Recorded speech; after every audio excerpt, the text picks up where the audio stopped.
wrong when I hurt you? Do you have to hurt me too? Did you think revenge will make it better?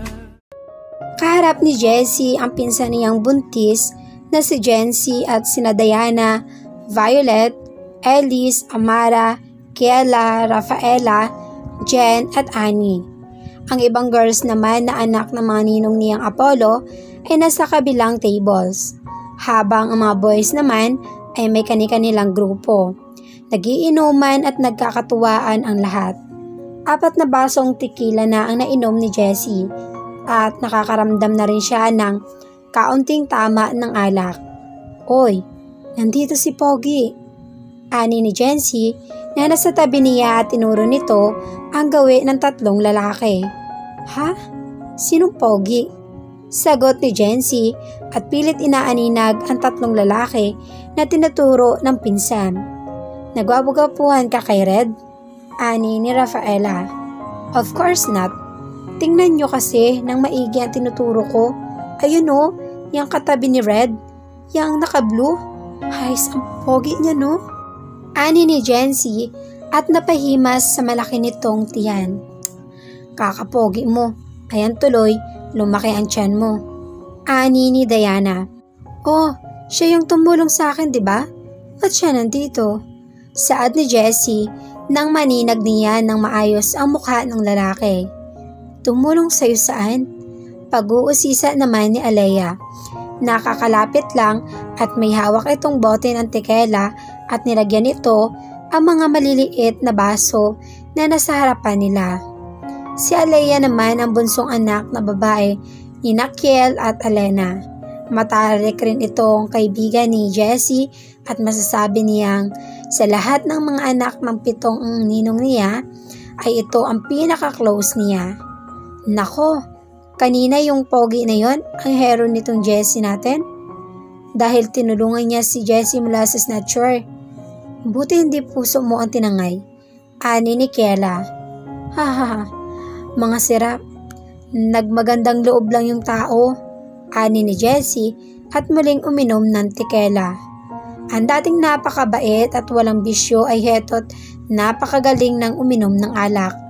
Halika kayo girls, lapitan natin.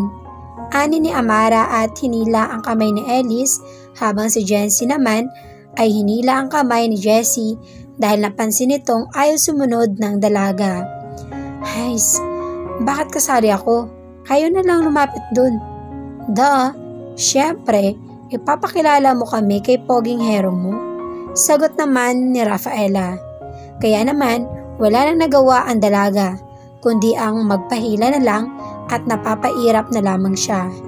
Hello boys, ani ni Amara nang makalapit sila sa 3. Hello ladies, Cham, Tide, mga pare. Pinapakilala ko sa inyo ang mga nagagandahan na to. Sina Kiela, Amara, Elise, my sister Violet, Rafaela, Diana, Jency and Jessie. Kilala ko na sila. Ani ni Tide, sabay sinyas nito kina Jessie at Jency. Hi, nice to see you again, Pogi. Ani ni Jency na ito na ang naunang bumeso sa binata. Habang si Jessie naman ay tinanguan at tipid ng initian lamang ang binata. Habang ang mga kasama ay isa-isang ibineso ang 2 lalaking katabi ni Red. So Red, ikaw pala ang nag-imbita sa kanila. Bakit dito kayo nag-uusap? Baling ni Jessie sa lalaking katabi ni Violet. Oo nga, doon kayo sa table namin. Ani ni Amara. At siniko nito si Kiela dahil kanina pa nitong napapansin na masama ang tingin nito kay Cham. Makalipas ang 3 oras at madaling araw na rin. Nakatulog na sa labis na kalasingan ang marami. Ang iba naman ay nagsiuwian na at ang iba ay sa mansyon na ng mga Sandoval nakitulog. Habang si Jessie naman ay nagising siya mula sa pagkakayuko sa upuan. Naramdaman niyang babaliktad ang sikmura niya. Kaya madali siyang tumakbo at kahit napakalakas ng tama ng alak sa kanya ay pinilit pa rin niyang magtungo sa banyo. Ngunit sa kanyang pagmamadali ay ibang banyo ang napasukan niya. Nasa panglalaki siya nakapasok. Napaluhod siya sa inodoro at inilabas lahat ng gustong ilabas ng sikmura niya. Iinom-inom kasi, hindi naman kaya. Ani ng pamilyar na boses at naramdaman niyang hinagod nito ang kanyang likod. Hindi na ito pinansin ni Jessie. Bagkus ay nagpatuloy siya sa pagsusuka hanggang sa makatapos siya. Akmang tatayo na sana siya, subalit may mga kamay na nagpaawang sa kanya sa era. Mga brasong bumuhat sa kanya ng pang-bridal style. Sa sobrang kalasingan mo, hindi mo na napapansin ang pinasukan mong banyo. Ani ng binata. Mabuti na lamang ay mabilis itong nakapag-zipper ng pantalon dahil sa inodorong pinagsukaan ng dalaga ay doon siya umihi kanina. Napatras lang siya nang maramdaman niya ang nagmamadaling lasing na babae. Namumungay ang mga matang tiningnan ni Jessie, ang lalaking bumuhat sa kanya. Hindi niya na itago ang matamis niyang ngiti sa binata na niyon lamang na pagmasdan nito. Ang pogi mo pala lalo kapag sa malapitan may hero. Ani ni Jessie at mahinang hinaplos ng palad niya ang umiigting na panga ng binata. Ang gaspang na maliliit mong balbas, ang dami nila tumutubo. Pero gwapo ka pa rin. Hays, poging-pogi sa'yo yung pinsan kong buntis. Pagdadaldal ng dalaga, kaya naman lihim na napangiti si Tide dahil sa sinabi ng dalaga. Akala niya ay napakatahimik at mahinhin ito. Hindi niya alam na may pagkamadaldal rin pala ito. Lasing ka lang. Saan ka ba nakatira? Ihatid na kita. Ani ng binata. Saan ako nakatira? Nagpapatawa ka ba? Dito. Dito ako nakatira. Tugon ng dalaga. Natatawa ito habang tinuturo nito ang dibdib ng binata. Dito ako nakatira. Ani ng dalaga at idiniin ang hintuturo nito sa tapat ng puso ng binata pagkatapos ay tuluyan ng nakatulog. Hays, ang liit mo pero grabe ang bigat ng babaeng to. Ani ni Tide matapos niyang ipasok sa kotse ni Cham ang lasing na dalaga.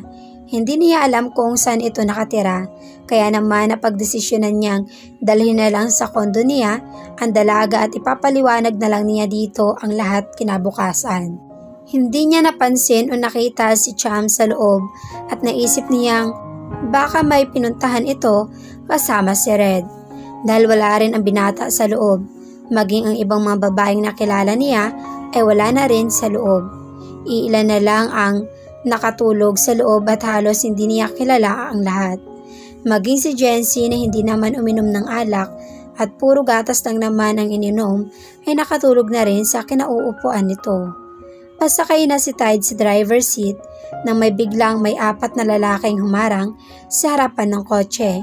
Nakatayo ang mga ito at kitang-kita ang pagtagis ng bagang ng mga ito at halos mapasok na siya sa sobrang sama at init ng tingin ng mga ito sa kanya.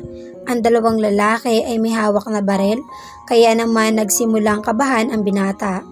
Pamilyar sa kanya ang mukha ng mga ito, subalit hindi niya matandaan kung saan niya ito nakita.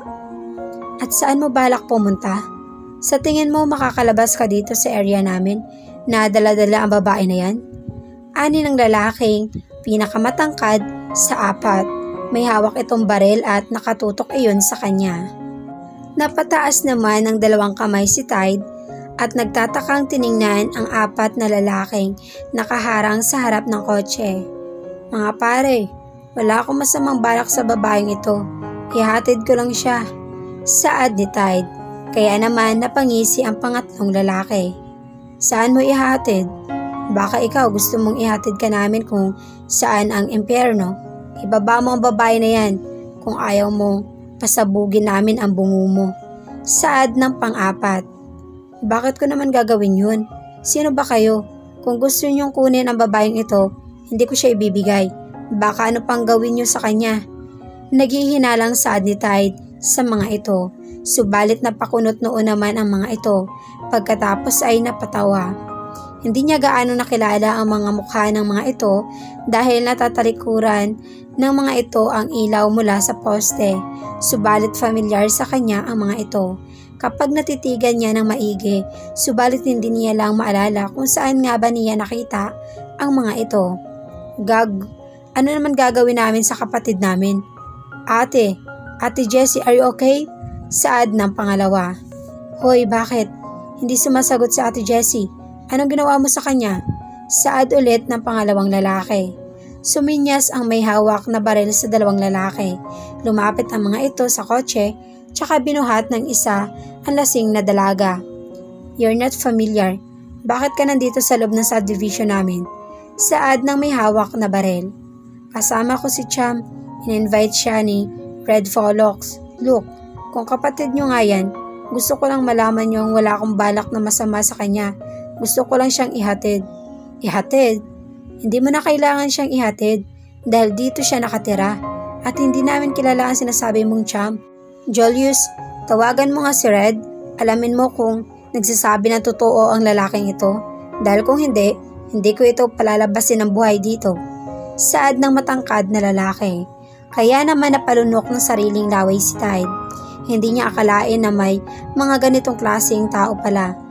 Parang laro lang sa kanila ang buhay ng isang tao. Walang number sa akin si Red, pero susubukan ko kay Violet. Sagot ng nagngangalang Julius. Kaagad nitong tinawagan ang binanggit at wala pang isang minuto ay kaagad nang sumagot ang nasa linya. Estorbo, natutulog ang tao eh. Hello, sino ba to? Saad ng babae sa linya at halatang galit ito. Naka-loudspeaker ang tawag kaya rinig na rinig nila. Napatawa ng mahina ang dalawang lalaki dahil sa masungit na pagsagot ng nasa linya. Hey, relax. Tingnan mo muna kasi kung sino ang tumatawag bago mo sagutin. Tut. Napatigil sa pagsasalita si Julius at nawala ang ngiti nito nang bigla siyang babaan ng tawag ni Violet. Ang sungit, may regla ata kuya. Tawagan mo ulit. Utos ulit ng matangkad na lalaki na kaagad naman ginawa ng katabi. Ano ba? Sino ba to? Ano kailangan mo? Bilisan mo pagsasalita. Inaabala mo ang tulog ko, peste. Singhal ng nasa linya. Sabi na may regla talaga ang babaeng to. Hey PJ Violet, si Julius Sandoval to. Ang crush na crush mo, pero hindi ka crush. Asan ka ba? Kasama mo ba ang kuya mo? Saglit na tumahimik ang nasa linya. Pagkatapos ay nagtitili ito. Hello Julius, ikaw nga ba yan? Mahinahon ang sabi ng nasa linya. Ay hindi, si Jay to. Kakasabi ko lang, di ba? O kasama mo ba ang kuya Red mo? Hindi Bakit ba? Loso po. May kilala ka bang Tide? Friend daw ng nagngangalang Cham, in-invite siya ng kuya mo? Saad ng binata. Tide? Oh yeah, yes I know that man. Friend rin ata siya ni Jessie. Why? Sagot ng nasa linya. Kaya naman lihim na nagpasalamat si Tide dahil akala niya ay hindi na siya matatandaan ng babae at dudurugin siya ng 4 na lalaking ito. Wait, anong sabi ng lalaking to?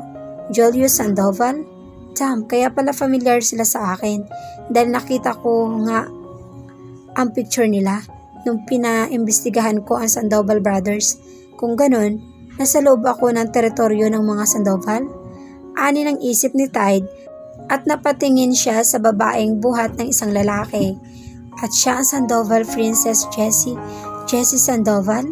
Saad ulit ng isip ng binata at saka may pumasok na ideya sa kanyang isip na lihim na ikinatuwa ng kalooban niya.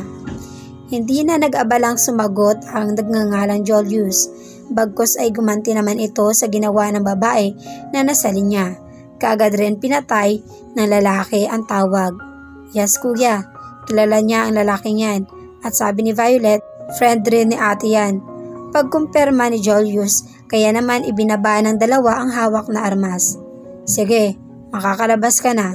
Sa susunod na paghaharap natin, ayusin mo ang pagsagot mo dahil hilig ko ang mangtanggal ng dila.